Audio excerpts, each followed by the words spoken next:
guys, so this is the video notes on the quadratic formula. The objective is I will be able to find the solutions of a quadratic equation using the quadratic formula. The essential question is, how can you determine the number and type of solutions using the discriminant? So right here is the quadratic formula, and the quadratic formula is used to find the solutions of a quadratic equation. Now, I have a little story that I use to remember the quadratic formula. Now, you don't have to memorize this story, but if you do, and you come recite it to me, I will give you a free homework pass. This is how the story goes. There was a boy, and he was very negative, and he couldn't decide yes or no if he wanted to go to a radical party. But don't worry, he was squared, and he missed out on the chance to meet 4 awesome chicks, and the party was all over at 2 a.m. So that's one way that you can remember the quadratic formula.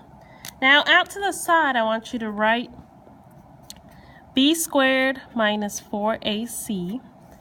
This part of the quadratic formula is called the discriminant. And we're going to talk a little bit more about the discriminant in a few minutes and in class. So we're going to go ahead and use the quadratic formula to solve a quadratic equation. Remember, the standard form of a quadratic equation is ax squared plus bx plus c. So the first step is to always figure out what a, b, and c are. In this case, my a is 1. My b is 4, and my c is 3. All I'm going to do is take my a, b, and c, and I'm going to plug it into my quadratic formula, and that's going to give me the solutions. So negative b, that means negative 4, plus or minus the square root of b squared, so 4 squared minus 4 times a, which is 1, times 3. All over 2 times 1, because that's my a. Now, all I have to do to solve this is to simplify. Now, this part over here, 4 squared minus 4 times 1 times 3, that's the b squared minus 4ac part. So out to the side over here, write b squared minus 4ac. And that's this part inside the square root. 4 squared minus 4 times 1 times 3. And I want you to type this into the calculator, and this will give you the answer to the part under the square root. So if you were to type this in the calculator, you should get 4 as the answer. And that's your discriminant. So keep that in mind, that this is the discriminant over here, it's 4.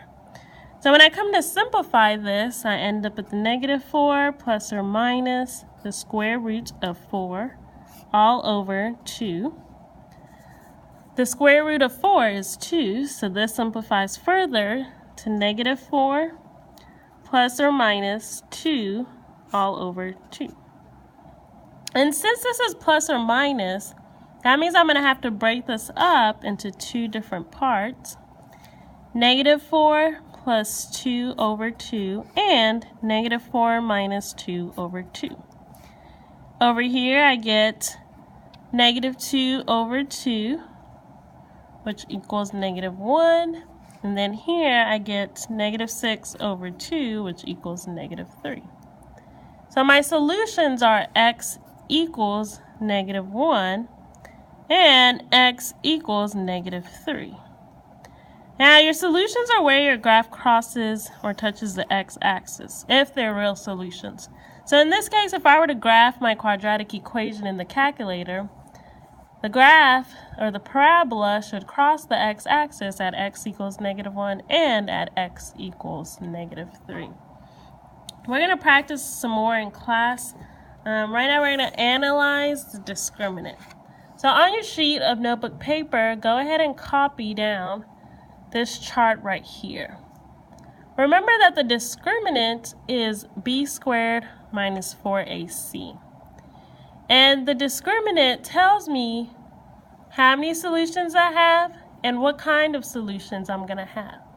So first of all, if b squared minus 4ac is greater than 0, so if your discriminant is a number that's greater than 0, your quadratic equation should have two real solutions. And if you have two real solutions, that means your quadratic equation is going to cross the x-axis at two different spots, right here and right here. That means you're going to have two x-intercepts. Remember, if your graph crosses the x-axis, that's where the x-intercepts are. Now, if your discriminant is equal to 0, that means you only have one real solution. And if you have only one real solution, that means your graph only touches the x-axis once, which also means you have one x-intercept. If b squared minus 4ac is less than 0, that means you have two imaginary solutions. If you have imaginary solutions, that means your graph does not touch or cross the x-axis at all. So your graph would look something like this, and that means you have no x-intercepts. So the discriminant tells you a lot. It tells you what kind of solutions you have and how many solutions. So if we were to look back at the example we did, we solved for the discriminant over here out to the side. And this is why I had you find the discriminant over here to the side. We found it was 4. So that means our discriminant is greater than 0. It's a number greater than 0. It was 4. So my quadratic equation should have two real solutions. And when we solved it, we found those two real solutions. X equals -1 and x equals -3.